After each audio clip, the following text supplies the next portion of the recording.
Alors, tout d'abord, je me présente. Pour ceux qui ne me connaissent pas, je m'appelle Francette de la chaîne Miss Gazelle. Et j'avoue être ravie d'être invitée en tant que guest sur la New Concept Collab. Voilà. Je conseille à tout le monde d'aller sur cette chaîne, sur ce nouveau concept qui est vraiment génial et qui traite beaucoup de sujets et qui est très intéressant. Voilà, donc abonnez-vous tous sur ce New Concept, cette New Concept Collab.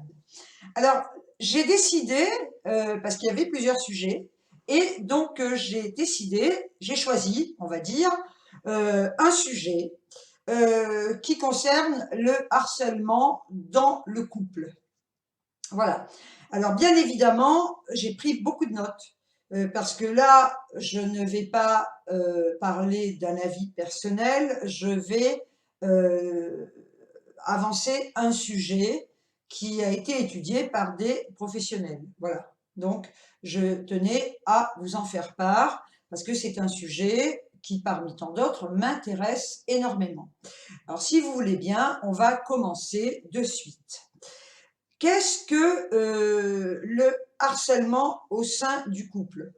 Alors, il faut tout de même savoir que le harcèlement moral au sein du couple est aujourd'hui un délit puni par la loi. À savoir qu'il faut déjà avoir des preuves solides, et ce n'est pas évident. Et face à cette loi qui est encore un petit peu fouillie, il n'est pas facile de prouver le harcèlement moral. Voilà. Ça, c'est très, très difficile. Il faut avoir des preuves solides. Et bon. Après, c'est la parole de l'un contre la parole de l'autre. Donc, déjà, il faut savoir ça. Mais où commence la violence psychologique et par contre, où elle commence effectivement et où elle finit? Et là, les juges ne risquent-ils pas de devenir des arbitres de la vie privée? D'où ce gros problème de justice par rapport à ce harcèlement dans le couple. Comment se faire entendre des policiers et des magistrats qui ne sont pas encore formés à détecter un conjoint pervers et manipulateur. Voilà. Donc c'est vrai qu'on est encore aux prémices et que je pense qu'il y a encore beaucoup de travail à faire dans ce domaine. Donc, votre conjoint vous harcèle avec ces phrases qui vous font perdre toute estime de vous. Par exemple, tu n'as pas très bonne mine. Je trouve que ton ami est vraiment exécrable. Parfois, des remarques anodines se répètent et transforment la vie en enfer. Ne vous y trompez pas, c'est du harcèlement moral au sein du couple et il peut avoir des conséquences très, très, très, très lourdes. Voilà. On passe de petites remarques à de remarques beaucoup plus importantes et ceci étant répété régulièrement peut vous amener à un état mental très fragilisé. Alors, ce que vous faites n'est jamais bien. Voilà. Que ce soit la cuisine, l'éducation de vos enfants, si vous avez des enfants.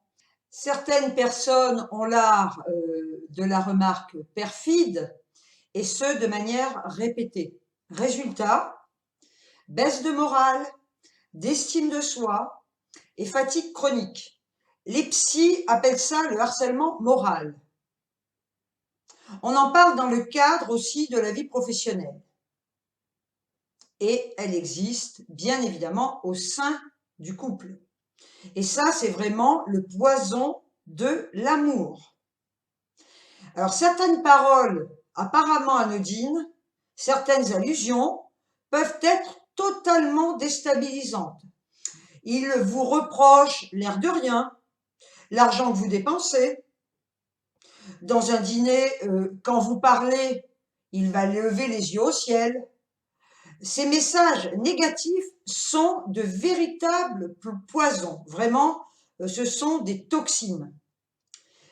En clair, eh bien, votre doux amour se valorise tout simplement en vous rabaissant et vous définit en négatif. Voilà. Il se met en valeur en vous humiliant, tout simplement. Voilà. Donc, le harcèlement moral peut débuter par un abus de pouvoir, se poursuit par un abus narcissique au sens où l'autre perd toute estime de soi dans la vie de tous les jours.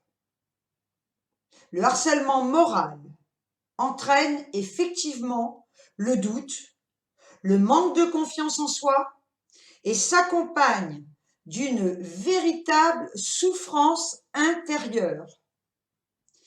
Le but du harceleur, c'est de rester en position dominante. Il est souvent difficile, vraiment, c'est là le grand problème, de repérer le harcèlement moral. Parce que les agressions sont très subtiles. Et le harcelé imagine qu'il s'agit d'une relation conflictuelle. Voilà, comme il en existe beaucoup dans les couples. En réalité, la situation est beaucoup plus perverse. Le harceleur pratique souvent ce que les psys appellent l'emprise. Voilà. Là, ce n'est plus du tout un problème de relation conflictuelle, c'est une emprise que le harceleur a sur la personne qu'il manipule. Donc là, c'est quand même très grave. Alors, la plupart du temps, pour ce harceleur, s'engager lui fait terriblement peur. En fait, sa stratégie, il vous maintient à distance dans des limites qui ne lui paraissent pas dangereuses, en vous étouffant, tout en vous maintenant à disposition. C'est quand même très pervers. Il vous fait subir ce qu'il redoute le plus, être envahi. Il reporte sur vous, en fait, ses frayeurs, ses terreurs. Son objectif, c'est de rester en position dominante, toujours. Si parler de projets communs, désir d'enfant, achat d'une maison, voyage, est toujours reporté à demain, si vous avez pris l'habitude de vous censurer parce que vous êtes intéressant ou intéressante, parce qu'il y a aussi du harcèlement moral chez les hommes, hein. Voilà, vous avez des femmes aussi qui harcèlent des hommes moralement, hein, c'est pas un sens unique. Donc, c'est à partir du moment où vous êtes censurée, inintéressante, eh bien, vous êtes sous son emprise. Et tout est dans la répétition. En fait, voilà, on vous suggère en permanence que vous ne valez rien. Alors, disqualifier est un art que pratique avec brio le harceleur. Son objectif consiste à retirer à quelqu'un toute qualité de lui dire et de lui répéter qu'il ne vaut rien, jusqu'à la mener à le penser. D'où la gravité et d'où la perte de sa personnalité et de sa confiance en soi, hein.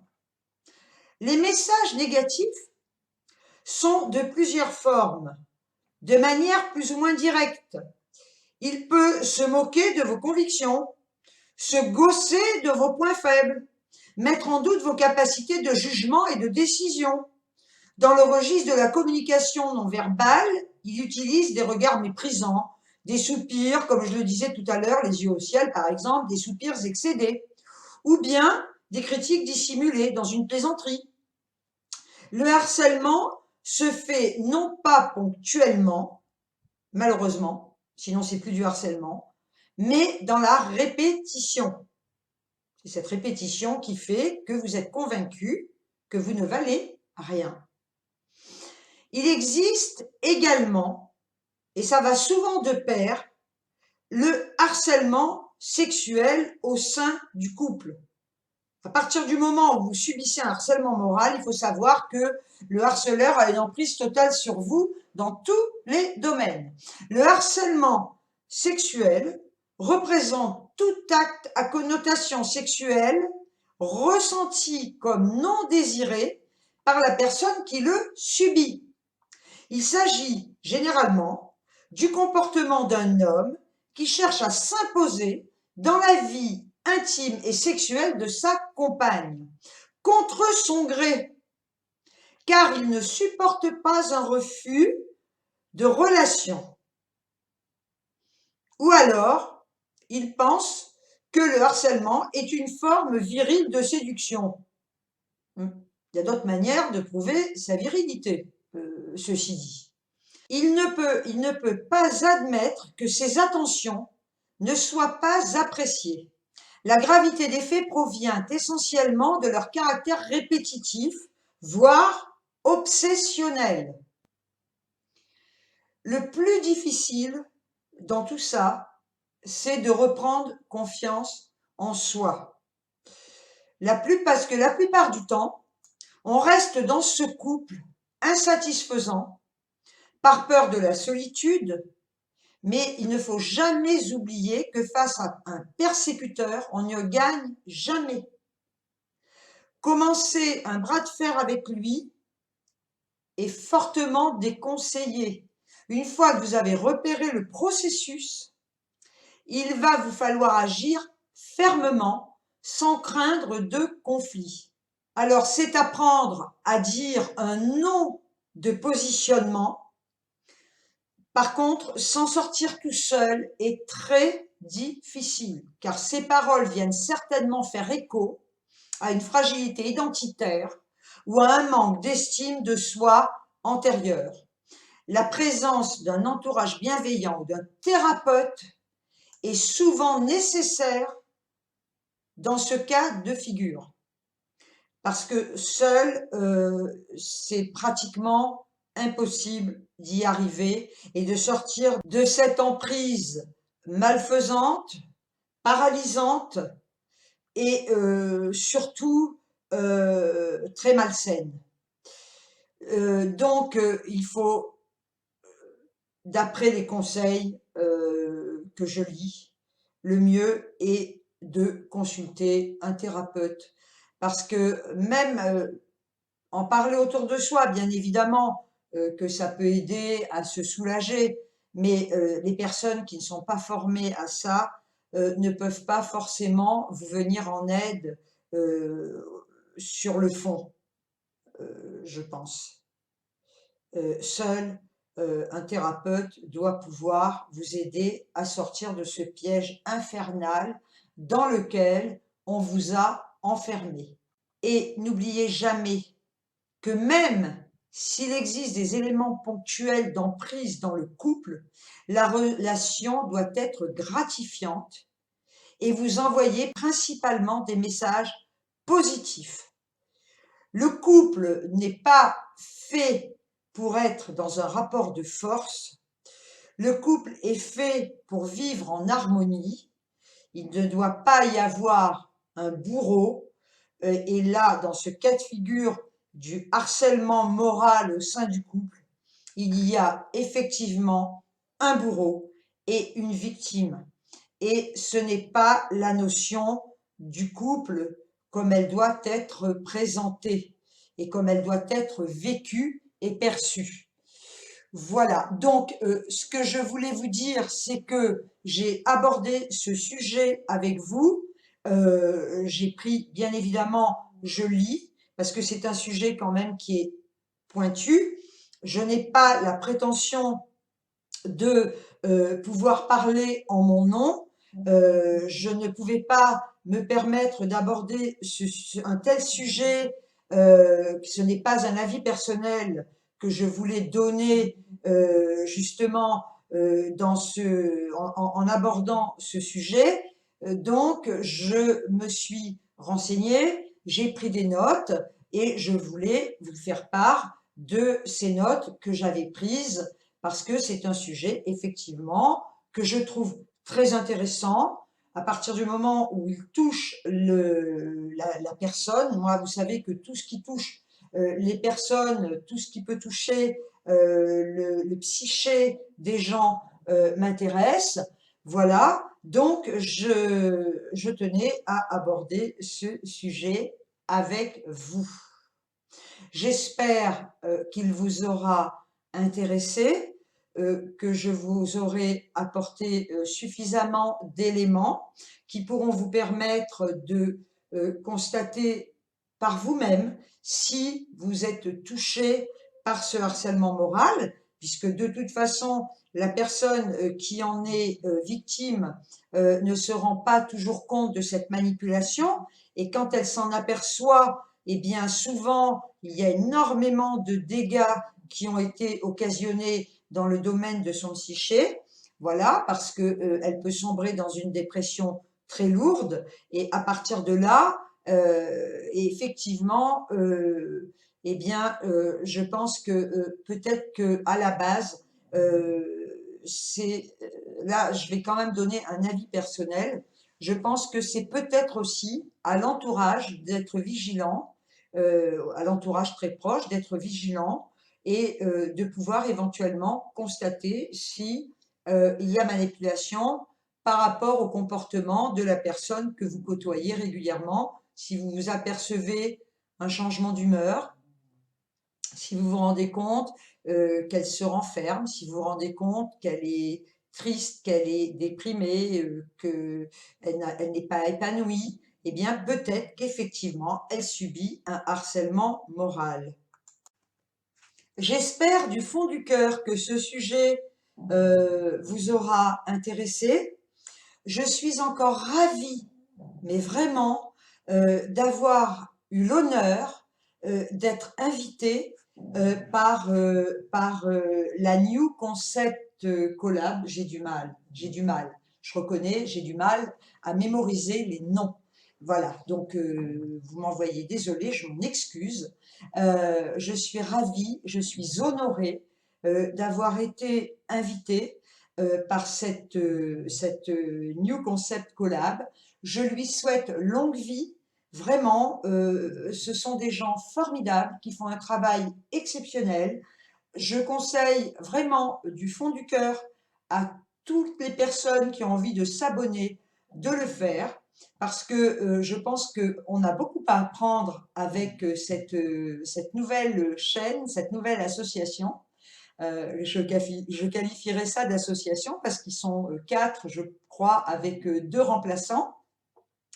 En plus, j'ai quand même visionné des vidéos et je les trouve, d'abord, je les trouve formidables, hein, et je tiens vraiment à les remercier.